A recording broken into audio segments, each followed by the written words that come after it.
Halo, selamat datang lagi di channel YouTube saya. Bagi yang baru pertama kali visit di channel YouTube saya ini, perkenalkan saya Vicky.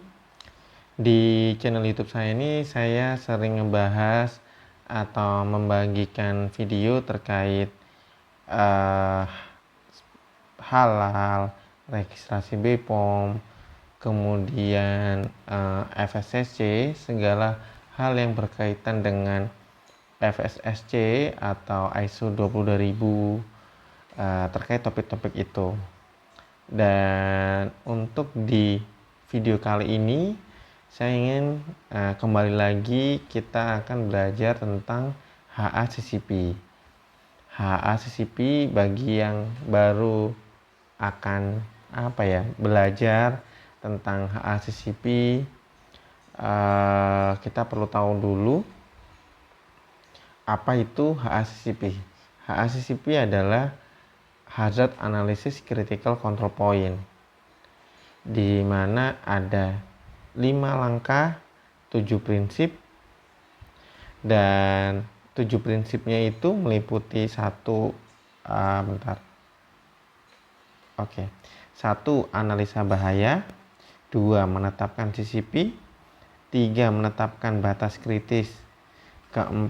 Menetapkan sistem monitoring. 5. Menetapkan tindakan korektif. 6. Menetapkan prosedur verifikasi. Dan yang terakhir, menetapkan prosedur untuk dokumentasi. 2 prinsip yang pertama sudah saya bahas di video sebelumnya atau 2 minggu yang lalu kalau nggak salah. Dan kesempatan kali ini, di minggu ini, kita akan belajar sisa prinsip yang lain, mulai dari prinsip 3 sampai prinsip 7.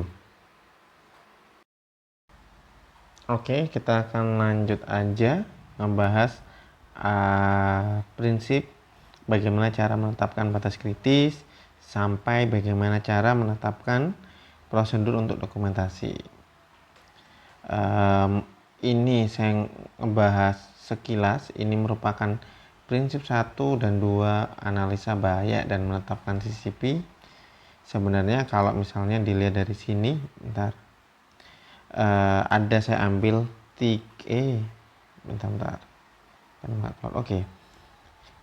ada 3 tahapan proses yang ada di sini. Ini saya ambil untuk memberikan contoh kategori tindakan pengendaliannya, PRP, OPRP, dan CCP. Ini sepintas saja. Dari 3 proses ini, kita yang pertama harus melakukan identifikasi bahaya. Identifikasi bahaya ini harus mencakup 4 kategori, yaitu biologi, chemical, P fisik, A alergen. Setelah dilakukan identifikasi bahaya, kemudian langkah yang kedua dilakukan hazard assessment atau penilaian bahaya untuk menghasilkan resikonya apa. Ada 2 resiko. 1 resiko non signifikan dan 1 signifikan. Kalau yang non signifikan maka maka tindakan pengendaliannya adalah PRP atau Prerequisite Program. Oke. Dan kalau signifikan, maka tindakan pengendaliannya bisa 2, OPRP atau CCP.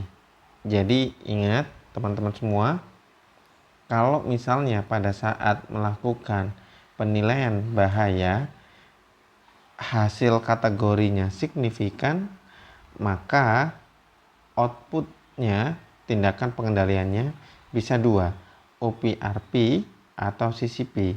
Kapan kita pakai OPRP, kapan pakai CCP, itu tergantung dari kita menjawab pertanyaan di decision tree. Nah, decision tree itu mencakup pertanyaan 1 sampai 5. Nanti ada daftarnya, tinggal menjawab pertanyaan tersebut. Nanti ada outputnya. Oh, untuk ini tahapan ini maka tindakan pengendaliannya OPRP. Untuk yang kedua tahapannya CCP. Nah, seperti itu. Oke, setelah tahu prinsip 1 yaitu prinsip analisa bahaya dan prinsip 2 menetapkan CCP, maka tahapan selanjutnya adalah bagaimana cara menetapkan critical limit atau batas kritis sampai bagaimana menetapkan prosedur dokumentasinya. Sebenarnya ini jadi satu. Kita bedain sebenarnya kalau saya nyebut di sini itu namanya monitoring. Kalau yang ini OPRP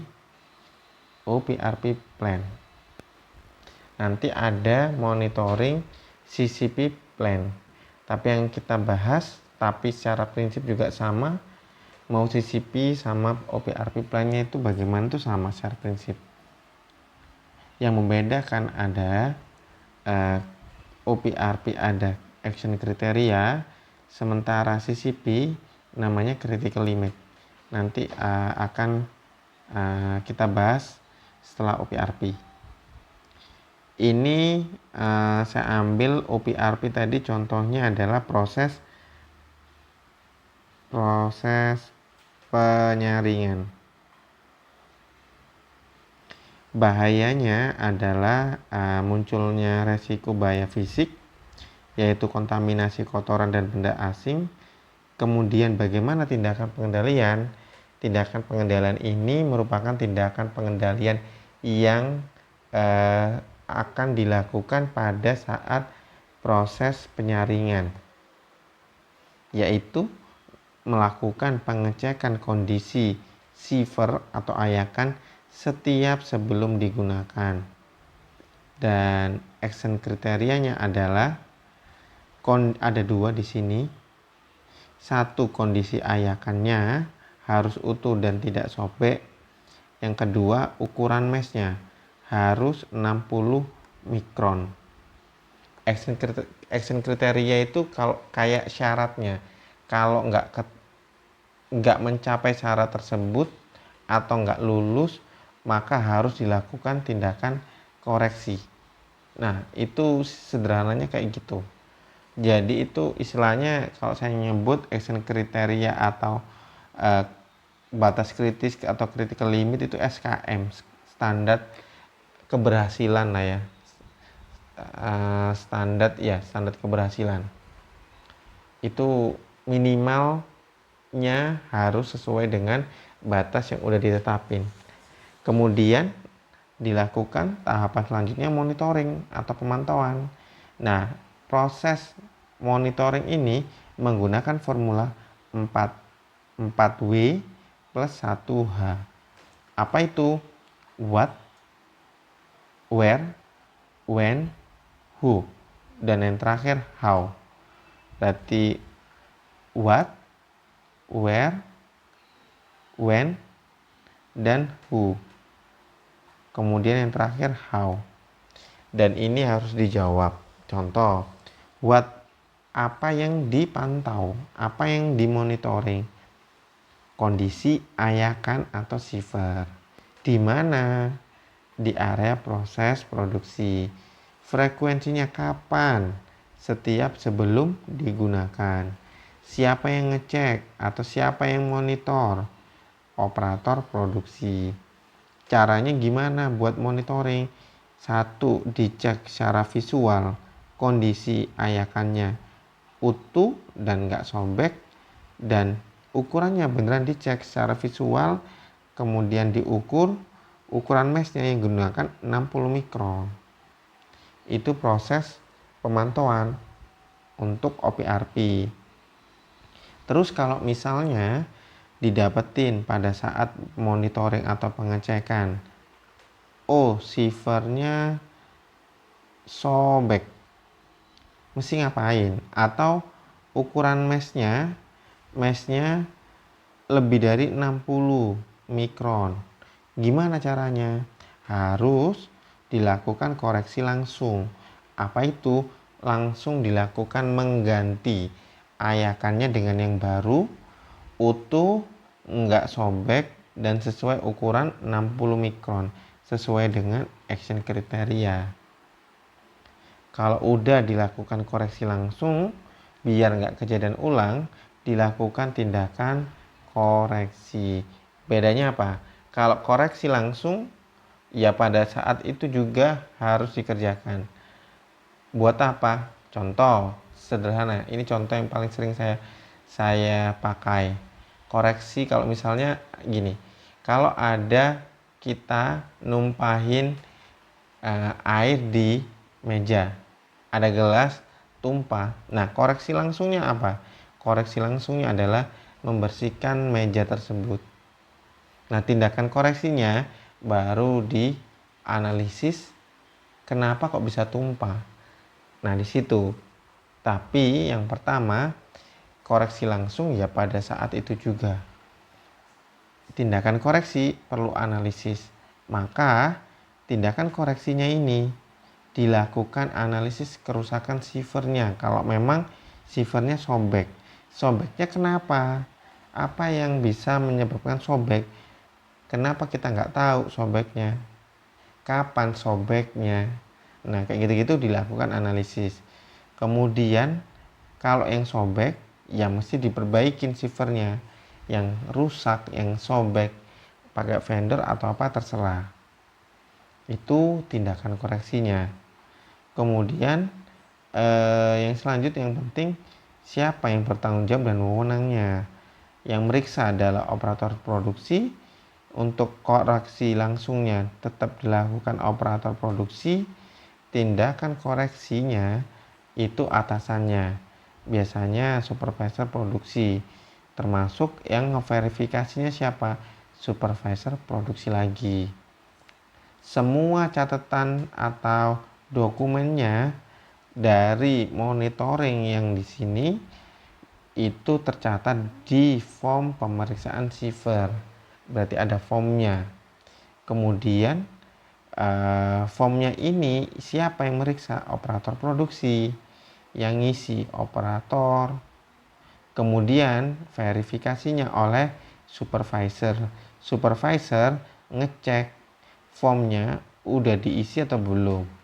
Nah, itu yang ngisi formnya adalah operator, yang mengecek apakah sudah dijalankan formnya terisi atau belum, atau ada yang salah mungkin terlewat, adalah supervisor produksi. Nah, itu tadi merupakan contoh monitoring OPRP. Dan kalau monitoring CCP plan gimana? Oke, kita bahas yang terakhir. Ini merupakan CCP plan, saya sebut. Hampir sama sekilas. Mulai dari bayang kendalikan apa sampai verifikasinya semua sama. Kecuali penyebutan critical limit. Kalau OPRP tadi namanya apa? Action kriteria. Tapi kalau CCP critical limit. Apa yang membedakan keduanya? Hampir sama, saya bilang. Mirip, intinya batas. Dah, itu aja. Ini contoh yang saya ambil CCP-nya dari proses yang di awal tadi. Bahaya yang dikendalikan apa yang di sini? Bahaya yang dikendalikan merupakan pertumbuhan mikroba dari proses penyimpanan susu yang tidak diinginkan.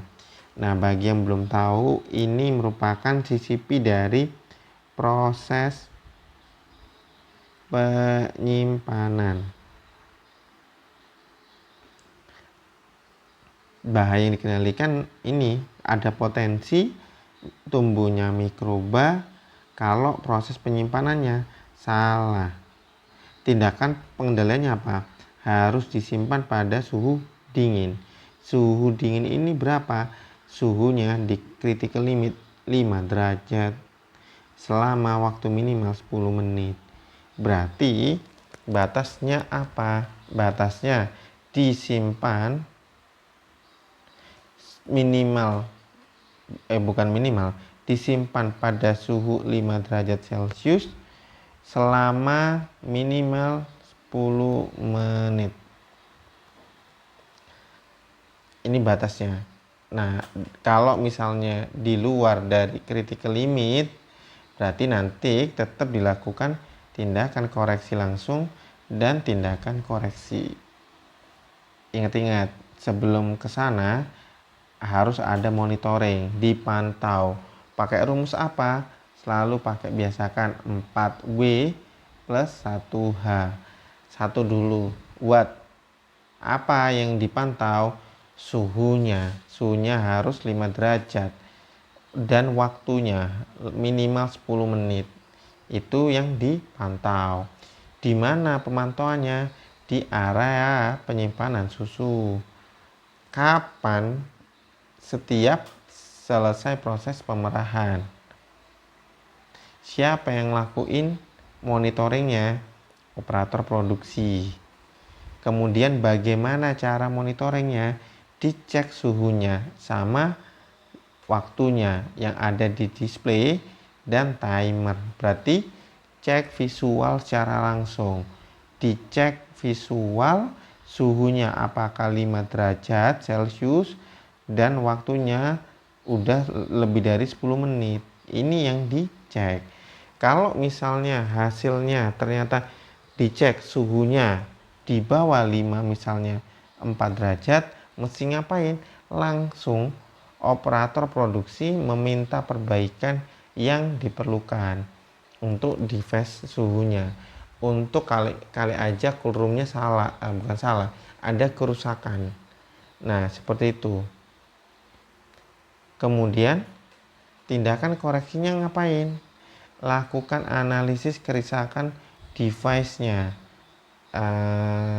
Kalau misal alatnya rusak, atau melakukan perbaikan, menganalisis perbaikan tempat penyimpanannya, cool room-nya itu rusak kenapa? Itu mesti dicek, dilakukan analisis. Kemudian susunya gimana nasibnya? Karena ini susu, mesti dicek kandungan TPC-nya. Apabila tinggi TPC-nya, maka susunya dibuang atau dimusnahkan karena dianggap rusak. Kenapa? Karena tadi berpotensi tumbuh mikroba yang di sini. Nah, itu tindakan koreksinya. Siapa yang berwenang untuk pemeriksaannya itu operator produksi. Siapa yang melakukan koreksi langsung? Operator produksi. Siapa yang melakukan tindakan koreksi dan verifikasi? Supervisor produksi. Dan semua ini proses pemantauan itu dicatat di form pemantauan atau form monitoring yang sudah ada oleh siapa? Oleh operator. Kemudian siapa yang memverifikasi? Yang memverifikasi adalah supervisor produksi. Jadi formnya diisi operator, yang ngecek formnya sudah diisi adalah atau udah diisi dan tidak ada penyimpangan adalah supervisor produksi. Jadi itu teman-teman semua. Prinsip 3 sampai 7. Nah, ini konsep 3-nya mulai menetapkan batas kritis, menetapkan sistem monitoringnya tadi bagaimana, kemudian gimana tindakan korektifnya, termasuk tindakan verifikasinya bagaimana, dan yang terakhir menetapkan prosedur untuk dokumentasinya. Tapi prinsipnya adalah mulai prinsip 3 sampai prinsip 7 ini yang digunakan adalah tabel OPRP plan dan CCP plan. Caranya apa? Menggunakan rumus 4M, bukan 4M, 4M, 4W plus 1H. What, where, when, who, dan how. Ini untuk menjawab 7 prinsip dari HACCP. Prinsip nomor 3 sampai nomor 7. Kira-kira sampai di sini teman-teman paham nggak apa poin yang harus ditetapkan atau poin yang harus diketahui caranya menggunakan monitoring OPRP plan sama CCP plan bagaimana? Mudah-mudahan teman-teman paham juga ya. Kalau misalnya ada yang masih kurang paham atau ingin ditanyakan terkait HACCP atau secara spesifik ini poin nomor 3 atau prinsip nomor 3 sampai nomor 7, tanya aja secara langsung di kolom komentar, drop aja pertanyaan, atau bisa direct email dan juga DM di Instagram saya, nanti saya drop di deskripsi. Mudah-mudahan bermanfaat. Itu aja yang bisa saya sharing untuk episode kali ini. Balik lagi, mudah-mudahan teman-teman semua mendapatkan manfaat, jadi pengetahuannya bertambah. Itu aja, saya izin pamit, sampai jumpa di episode berikutnya. Terima kasih.